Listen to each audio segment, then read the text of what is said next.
형법 제1조 제2항에 범죄 후 법령의 변경에 의하여 그 행위가 범죄를 구성하지 아니한 때 해당 여부에 관한 사건입니다. 자, 어떤 사건이냐? 해직교원의 조합원 자격을 인정하는 전교조 규약에 대한 고용노동부 장관의 시정명령을 불이행한 것을 구성요건으로 하는 시정명령 위반죄. 그러니까 전교조 규약에 해직교원의 조합원 자격을 인정하고 있었습니다. 그런데 이걸 시정하라는 거죠. 고용노동부 장관이 시정명령을 내렸습니다. 해직교원 조합원 자격 인정하지 말라. 이 규약 고쳐라. 그런데 전교조는 불이행한 거죠. 그래서 이를 구성요건으로 하는 시정명령 위반죄로 기소가 돼서 재판을 받고 있었습니다. 재판을 받고 있는데 시정명령 처분 사유의 근거법령이 개정되면서 해직교원도 조합원 가입이 허용된 것입니다. 이것이 형법 1조 2항을 적용하여 면소 판결이 가능한지 여부. 결론부터 보시면 가능하다. 즉 이것이 형법 1조 2항의 범죄 후 법령의 변경에 의해 그 행위가 범죄를 구성하지 아니한 때 해당한다 라는 거죠.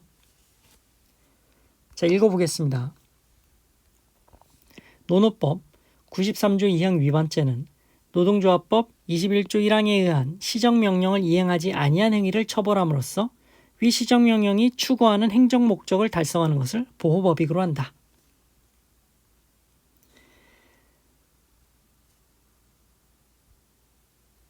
그런데 법률 개정에 따라 종전까지 금지하던 해직교원의 교원 노동조합 가입을 허용하는 것으로 법령이 변경되었다. 따라서 이 사건 시정명령은 그 처분 사유의 법령상 근거를 유지할 수 없게 되었다. 그럼 이 개정이 어떤 것을 의미하느냐? 이 사건 법률 개정은 해직교원의 교원 노동조합 가입을 전면적으로 금지하는 것이 타당한지 여부에 관하여 오랜 기간 사회적 논란이 이어져 온 상황에서 국민의 대표자인 국회가 이를 허용하기로 입법적 결단을 한 것일 뿐만 아니라 그 제한 이유에서 할 수 있는 바와 같이 교원 노동조합 제도를 국제적 규범 기준에 부합하도록 개선하기 위한 목적으로 이루어진 것이다. 이 사건 법률 개정 당시 부칙 등에도 개정 법률 시행 전에 시정명령 위반 행위 등 해직교원의 교원 노동조합 가입과 관련된 벌칙 규정의 적용에 관하여 중요하죠. 아무런 경과 규정을 두고 있지 않다. 경과 규정을 두고 있다면 거기에 따라 처벌할 수 있는데 경과 규정이 없다라는 겁니다.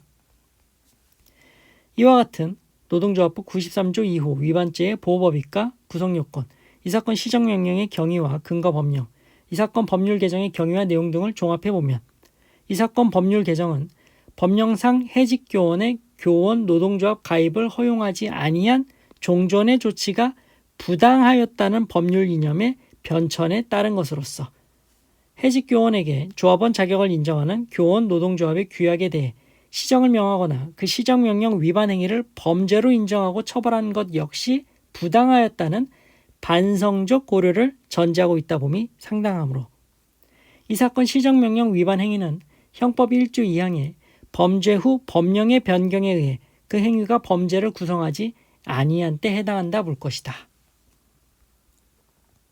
따라서 교원노조법 2조가 해직교원의 교원 노동조합 가입을 불허함에 따라 이를 허용하는 전교조 규약에 관해 고용노동부 장관의 시정명령이 있었고 이를 이행하지 아니한 행위를 구성요건으로 하는 노동조합법 93조 2호 위반죄로 피고인들이 기소되어 원심 유죄 선고 후 대법원에 계속되던 중 해직교원의 교원 노동조합 가입을 허용하는 취지로 교원노조법이 개정된 사안에서 형법 1조 2항의 범죄 후 법령의 변경에 의해 그 행위가 범죄를 구성하지 아니한 때 해당하여 면소 판결이 가능하다고 보아 유죄로 인정한 원심을 파기하고 면소 판결을 한 사건입니다.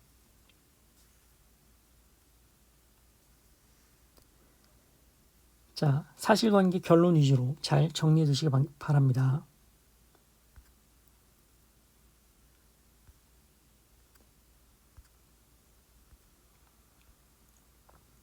자, 마치겠습니다.